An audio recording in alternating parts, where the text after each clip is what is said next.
창세기 읽기 57강입니다. 창세기 31장을 우리가 계속 읽어가는 중입니다. 야곱이 삼촌 라반의 집에서 20년 동안 일하다가 일가를 이루고 떠납니다. 그 야곱과 라반의 밀당 이야기가 31장에 나옵니다.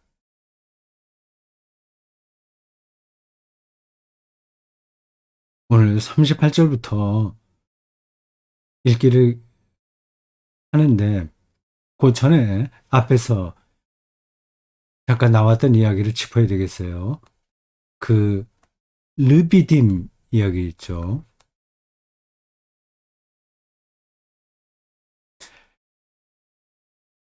라반의 수호신 이라고 했어요. 어떤 모형입니다. 네, 그거를 라헬이 아버지 몰래 훔쳤습니다. 저게 뭐라고 그렇게 위험을 감수하고 훔쳐냈는지 그건 우리가 잘 모르죠. 그리고 저 르비딤의 훔친 이야기는 이 야곱이 하란을 떠나는 이 과정에서 꼭 필요한 건 아니었어요. 그런데도 저 이야기가 들어간 것은 이 이야기가 엑소더스 사건과 연관되기 때문이 아닌가 하고 제가 추정했습니다. 여태까지 이제 그렇게 성경을 해석한 대목을 제가 읽어보지 못했어요. 그러니까 어딘가 있을 수도 있고 아닐 수도 있습니다. 예, 그렇게 맞춰 놓고 보니까 좀 이렇게 서로 떨어지는 이야기들이 있는 겁니다. 저 르비딤 이야기를 말씀드리면서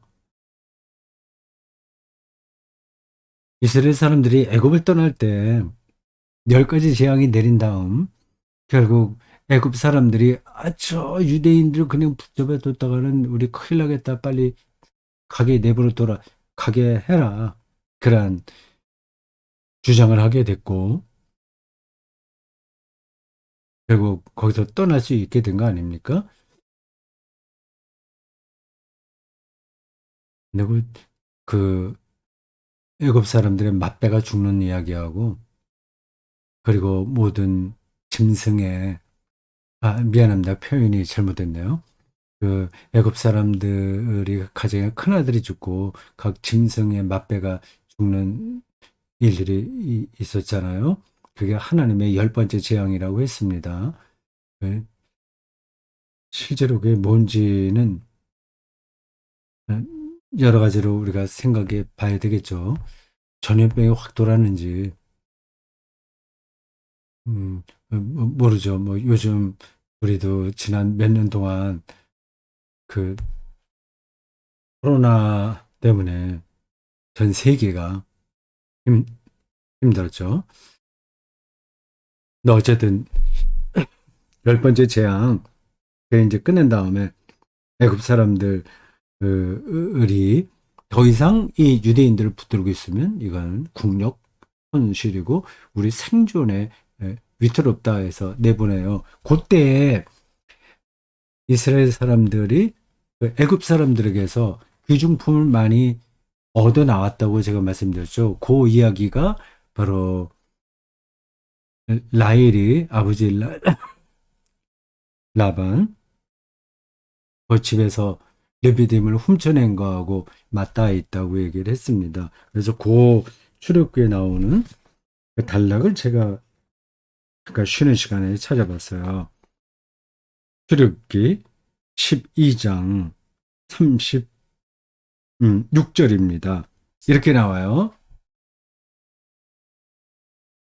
여호와께서 애굽 사람들에게 이스라엘 백성에게 은혜를 입히게 하사 그들이 구하는 대로 주게 하심으로 그들이 애굽 사람의 물품을 취하였더라. 물품을 많이 들고 나온 거예요. 출애굽할 때요. 그 취했다는 단어에 각주로 이런 게 달려 있습니다. 약탈의 뜻이 있음. 약탈. 각 집안마다 큰아들이 죽고 짐승의 모든 맛배가 죽자 야단한 거잖아요. 정신없는 거죠. 뭐 지진이 일어나서 많은 사람들이 죽는 거와 같은 상황이에요. 애굽 사람들의 집에서만 그런 일들이 벌어진 겁니다. 그때 이스라엘 사람들이 애굽 사람의 물품을 취하였다고 합니다. 이건 약탈했다는 뜻도 있다고 하네요. 약탈해서 도망간 거죠. 도둑놈들이죠.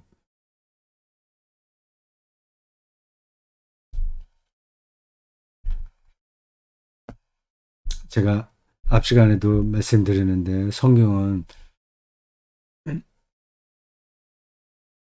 얼마나 윤리 도덕적이냐 아니냐 하는 관점보다 하나님의 뜻에 순종하냐 아니냐 하는 관점이 중요하다고 말씀드렸어요. 그래서 오해되기 쉬운 겁니다.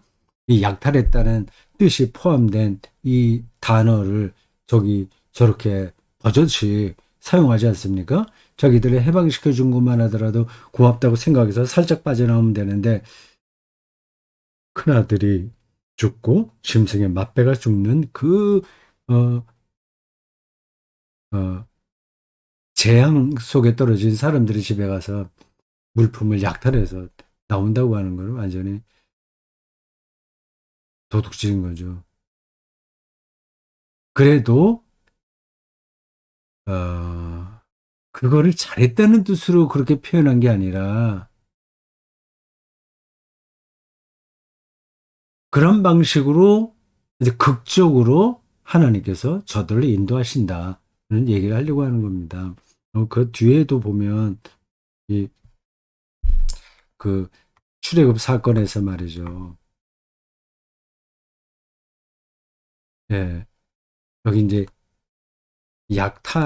약탈까지 나왔고 두 번째는 약탈 이전에 그 사람이 죽잖아요. 큰아들이 다 죽잖아요. 끔찍한 이야기 아닙니까? 그, 그걸 뭐라 그러죠? 아, 지금 이렇게 단어들이 딱 생각이 안 나요.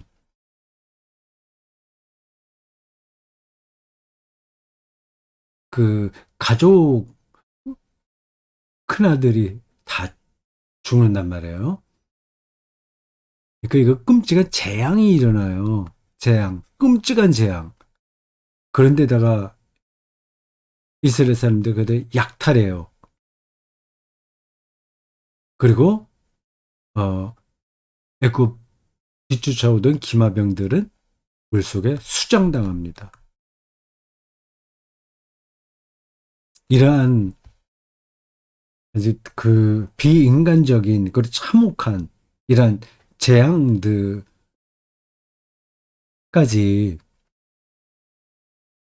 그 성서기자들이 버젓이 거기에 기록하고 있습니다. 이거 약간 미화할 수도 있거든요.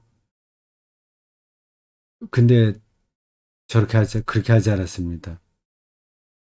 근데 그런 읽기에서 정말 그러한 본문을 읽을 때 조심해야 된다고 제가 거듭거듭 말씀드리는 겁니다. 이 조심해야 된다. 성경 읽기에서는. 이게 저런 하나님께서 저렇게 하시니까 우리도 그렇게 해도 된다. 그 여리고성에 있는 모든 사람들을 죽이라고 했으니까 그러한 것도 해도 된다. 뭐 십자군 전쟁 이건 해야 된다. 이런 식으로 나가면 곤란하다는 겁니다. 고대 유대인들에게는 이게 생존에 관련된 거라서 저런 방식으로 라도 하나님께서 자기들을 보호하신다는 사실을 말하려고 했던 거예요. 저런 일들이 옳다고 하는 뜻이 아니라 하나님의 계획이 아주 극적이다. 그걸 얘기하려고 하는 거예요. 르비딤 그 이야기가 출애굽에서 그 이스라엘 사람들이 그 재앙에 떨어진 애굽 사람들의 집에 들어가서 약탈해서 나온 거하고 이렇게 연결되는 대목이 있다 싶은 겁니다. 자, 38절부터 가봅시다. 네, 그 야곱이 음,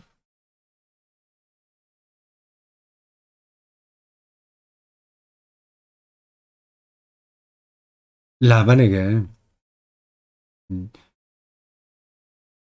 그 하소연을 하는 겁니다. 이제 책망한다고 36절에 나왔어요. 내가 20년을 외삼촌과 함께 하였거니와 외삼촌의 암양들이나 암염소들이 낙태하지 아니하고 하였고 또 외삼촌의 양떼 숫양을 내가 먹지 아니하였으며 물려치킨 것은 내가 외삼촌에게로 가져가지 아니하고 낮에 도둑을 맞았든지 밤에 도둑을 맞았든지 외삼촌의 그것을 내 손에서 찾았으므로 내가 그것을 스스로 그것을 보충하였으며 내가 이와 같이 낮에는 더위와 밤에는 추위를 무릅쓰고 눈붙일 겨를도 없이 지냈나이다.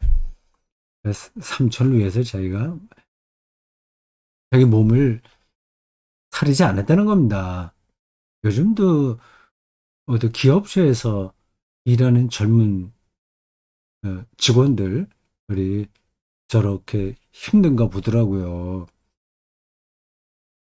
저는 일반 직장을 다녀본 적이 없어서 그게 어느 정도 상황인지를 잘 몰라요. 뭐 들은 건 알지만 실제로 경험해 보지 못했으니까요. 근데 어제 서울 샘터교회 예배 마치고 식사하는 중에 청년들 몇 사람들이 마침 제 자리 근처에 앉아서 같이 대화를 하다가 아주 그 자기들의 실제 경험을 이야기하더군요. 그때 실감했습니다. 이 눈 붙일 겨를도 없이 그렇게 직장 생활을 하더라고요. 뭐 대기업 단에도 그렇고 뭐 작은 데 단에도 그렇고요. 내가 외삼촌의 집에 있는 20년 동안 그게 반복되네 20년. 외삼촌의 두 딸을 위하여 14년, 외삼촌의 양떼를 위하여 6년을 외삼촌에게 봉사하였거니와 외삼촌께서 내 품삯을 10번이나 바꾸셨으며 그 저기 아내들에게 다 얘기한 건데 또 나옵니다. 음, 사람은 그 일종의 트라우마죠. 그게 딱 박혀 있으면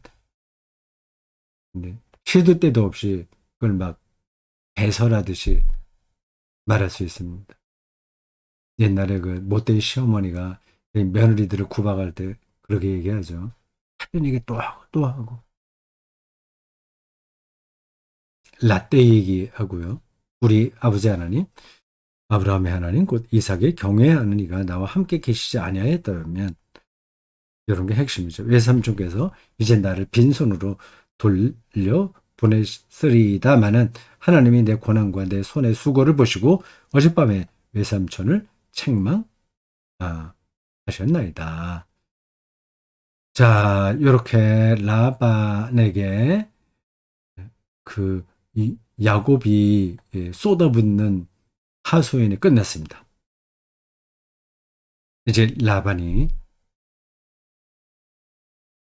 이 일을 추스립니다. 저 말을 듣고 또 기분 나빠서 야, 내가 좋게 헤어지려고 하는데 네가 또 잔소리하듯이 그 얘기하냐? 아마 그래 정식으로 한번 옳고 그른 거 한번 따져볼래?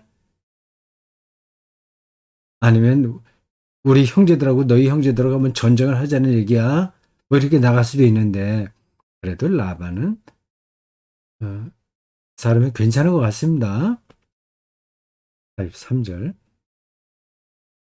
라반이 야곱에게 대답해 이르되 딸들은 내 딸이요 자식들은 내 자식이요 손자 손녀를 얘기하는 거죠. 양떼는 내 양떼요. 네가 보는 것은 다 내 것이다. 근데 딸들과 연관되어 있으니까 이건 내 것이다 내 것이라고 하는 겁니다. 여기서 내 소유라고 하는 게 강조됐다기보다 나와 관련이 있다고 하는 겁니다. 그 자네가 가지고 있는 것은 다 내가 가지고 있는 거랑 마찬가지다. 굉장히 좋은 뜻으로 하는 이야기죠. 자기 자식에게 하는 이야기하고 비슷합니다. 내가 오늘 내 딸들과 그들이 낳은 자식들에게 무엇을 하겠느냐. 이제 오라. 나와 내가 언약을 맺고 그것으로 너와 나 사이에 증거를 삼을 것이니라. 이에 야곱이 돌을 가져다가 기둥으로 세우고 돌 기둥 비석이죠. 옛날에는 이런 비문들이 비석 돌에 새기는 어, 그 약속 뭐 약속을 돌에 많이 세운 것 같아요. 관계토왕비도 있고요. 이 돌은 변하지 않은 걸 상징하니까 거기다 세 개 넣었습니다. 음각으로 세 개 넣는 거죠. 그 형제들에게 돌을 모으라 하니 그들이 돌을 가져다가 돌 무더기를 이루매 우리가 거기 무더기 곁에서 먹고 음, 거의 이제 31장이 끝나는 대목입니다. 이제 해피엔딩이에요. 다행스럽죠. 네. 해피엔딩이 되려면 두 집단 사이에 서로가 서로를 이해하면 제일 좋으나 그렇지 않을 경우에는 한쪽이라도 어, 그 문제를 풀어갈 능력이 있어야 됩니다. 그러면 해피엔딩이 되는 거죠. 이게 그렇게 간단한 문제는 아닙니다. 부부 사이도 그렇고 친구들도 그렇고 교회 안에서도 그렇고요. 어떤 관계잖아요. 이게 한쪽만 마음을 연다고 해서 꼭 해결되는 건 아니에요. 경우에 따라 다 다릅니다. 한쪽이 마음을 정말 열면 그게 상대방에게 영향을 끼쳐서 그 상대방도 마음 문을 열 수 있어요. 근데 아닐 수도 있고 말이죠. 그거는 그 상황에 따라서 다 다르기 때문에 일반화 시킬 수는 없습니다. 그러나 아주 기본적으로는 한쪽이 잘하면 다른 쪽도 마지 못해서라도 따라오게 돼 있습니다. 이런 점에서 이 남북 관계에 에도 이런 자세가 필요하지 않을까 싶어요. 서로 윈윈 해야 되잖아요. 남북이 우리나라 남북이 윈윈 해야 되는데 좀 여유가 있는 우리가 양보를 해야 되죠.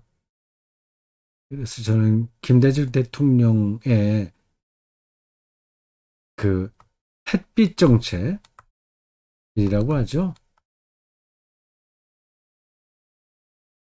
나 옳다고 생각합니다.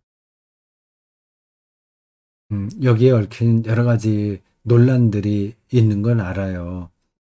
거기 뭐 퍼줘봤자, 퍼준 것도 없지만, 어쨌든 그쪽을 도와줘봤자, 그게 다 핵무기로 해서 우리에게 돌아오니, 그 햇볕 정책은 햇빛 정책, 햇볕 정책이에요. 빛이에요, 볕이. 어쨌든 그런 것들은 너무 낭만적이다. 근데 힘으로 이 문제를 해결하는 게 제일 낫다. 그런 주장도 가능합니다. 현재 정부가 그런 입장인 거죠. 한미일 동조해서 북한을 꼼짝 못하게 만들자고 하는 겁니다. 네. 이제 그게 왜 문제인지를 여기서 길게 설명하지 않겠습니다. 어떤 경우에는 힘으로 그 평화를 할 수도 있어요. 근데 남북 관계는 아주 특별한 거라서 이게 그렇게 간단한 문제가 아닙니다. 예를 들어서 한마디만 하면 이렇습니다.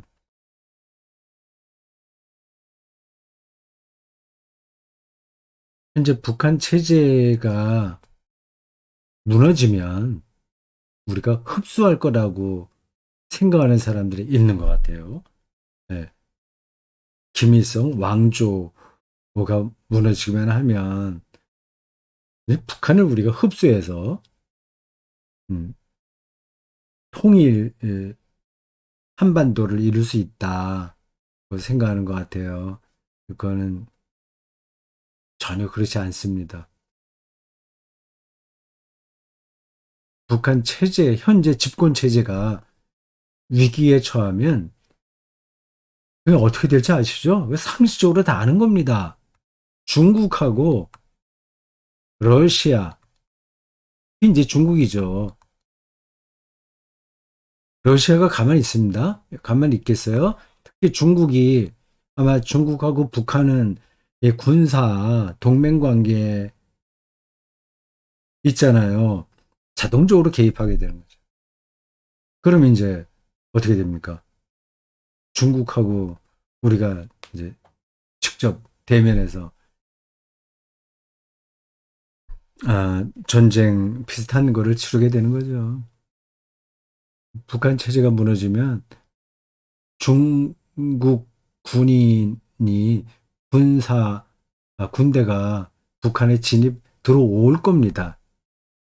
현재는 하나도 안 들어왔잖아요. 우리 남한에는 주한 미군이 몇만 명이죠. 현재 이제 그냥 오랫동안 있잖아요. 근데 북한에는 중국군이 6.25 전쟁 끝나고는 이제 없어졌어요. 그런 점에서 보면 북한이 더 떳떳한 거죠. 자기들은 이제 그 강대국의 도움을 받지 않는다. 여긴 자주적인 자기 민족, 어, 어, 어, 민족주의 그 안에서 자기네 나라를 방어하고 있다고 생각하는 겁니다. 그들이 볼 때 이제 남한은 미군의 지배를 받으니까 좀 이상한 거죠. 이야기가 좀 옆으로 지나갔습니다만은 이 아, 라반, 라반과 야곱 이것도 어떤 두 관계가 껄끄러웠잖아요. 근데 해피엔딩으로 끝나는 거예요. 좋은 거죠. 네. 남북한도 그랬으면 좋겠는데 모르겠습니다. 그런 면에서 정치인이 중요합니다. 국민들의 의식이다. 아, 좀 성숙해지는 게 가장 좋은데 그건 또 지도자에 따라서 많이 달라지기도 해요. 동독과 서독 관계도 그랬습니다. 서독 그 브란트 수상 그분이 그런 동서독 관계도 그렇고 이스라엘에 대한 자기들의 잘못도 그렇고 굉장히 어, 전향적으로 모든 문제를 풀어갔습니다. 예, 그렇죠. 서독에서는 동서독 관계 문제에서만은 다른 건 내버려두고 그 보수 쪽에 있는 정당이 정권을 잡든지 진보 쪽의 정당이 잡든지 일관됐어요. 헬무트 콜이었을 때 이제 통독이 됐죠. 그분은 이제 보수 당의 칸슬러라고 합니다. 우리말로 뭐라고 해요? 수상인가? 칸슬러. 대통령은 따로 있고, 칸슬러라고 불러요. 독일어로. 보수당인데도 사회당과 마찬가지로 그 동독과의 관계는 전형적으로 밀고 나갔습니다. 그런 남북 관계가 좀 왔으면 좋겠는데, 뭐 지금 현재 정부는 더 거꾸로 가고 있습니다.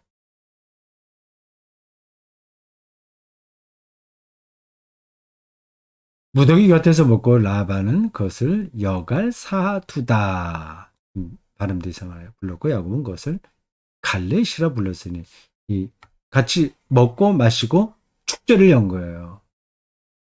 그러니까 이것도 출애굽 엑소더스 그 사건하고 맥이 좀 닿아있죠. 그때도 고대 유대인들이 그 유월절 만찬을 실행했습니다. 먹고 마시는 거예요. 유월절 만찬이요. 양을 잡았어요. 양고기도 먹었어요.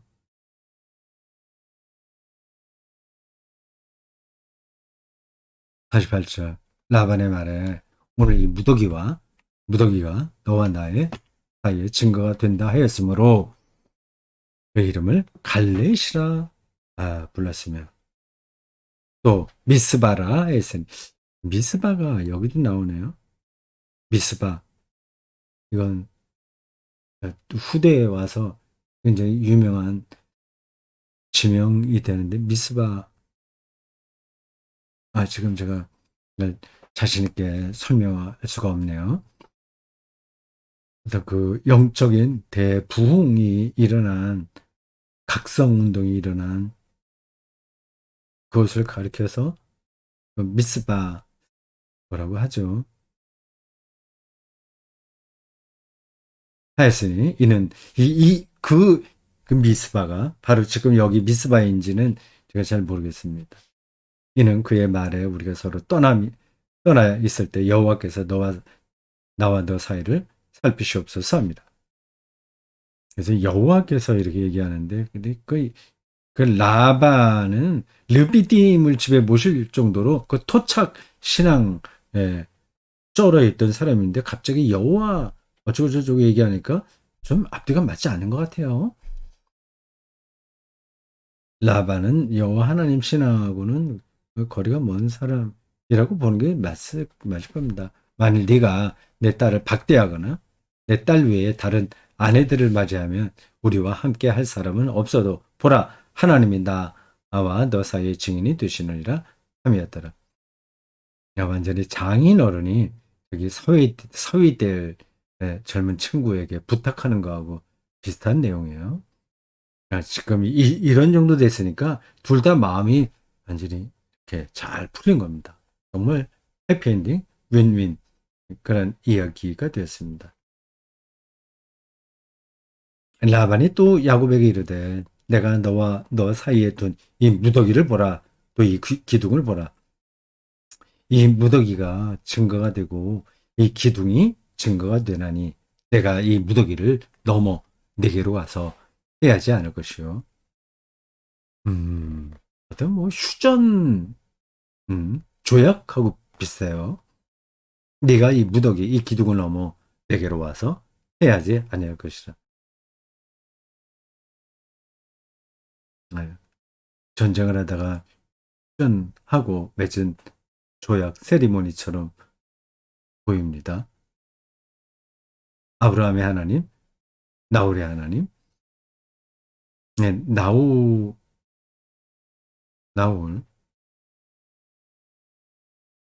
나홀은 이제 라반의 아버지죠. 그들의 조상의 하나님은 우리 사이에 판단하옵소서 하며 야곱이 그의 아버지 이삭이